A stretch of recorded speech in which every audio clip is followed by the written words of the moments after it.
Comment sont acquises les œuvres de la collection?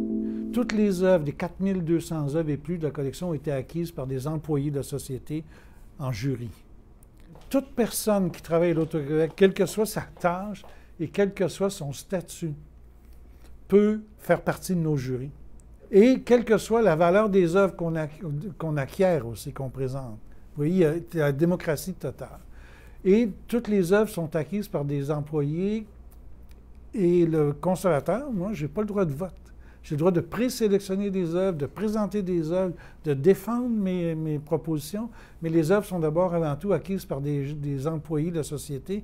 Et depuis une année, on a ajouté quelque chose de particulier pour élargir la représentation. On demande sur les jurys maintenant qu'il y a un artiste qui fait partie déjà de notre collection, qui accepte d'être membre de jury avec ces employés-là.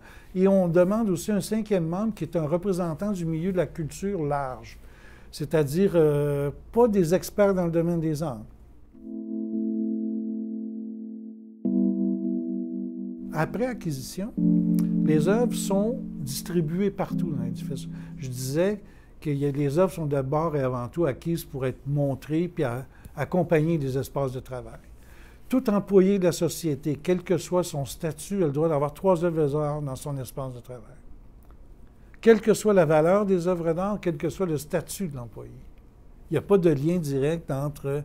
Un riopelle peut être dans un bureau d'un employé qui n'a pas de bureau fermé, qui est dans un corridor. D'abord, qu'il y a un mur pour être capable de l'accrocher. Vous comprenez? Ça va, c'est ça, les limites, c'est ça. Ça, c'est très, très démocratique dans ce sens-là.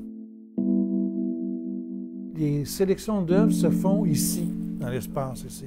On a un formulaire de demande d'acquisition. L'employé remplit son formulaire, il décrit un peu son espace de travail, un peu ce qu'il aimerait.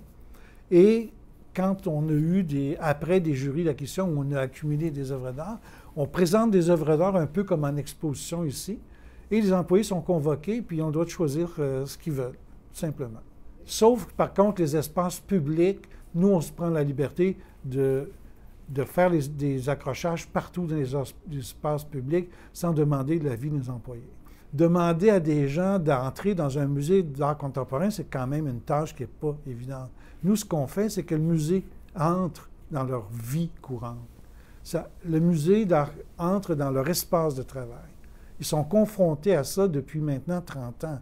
Ça a fait que ça a changé énormément la culture de la société. Veut pas, les gens ont changé d'avis, ont changé de perception. Il faudrait vraiment être complètement aveugle ou être totalement imperméable pour ne pas subir au moins ce changement-là dû à la confrontation. Pas la confrontation dans le sens négatif des choses, mais ces gens-là habitent dans des espaces qui, eux, sont déjà habités par des œuvres d'art.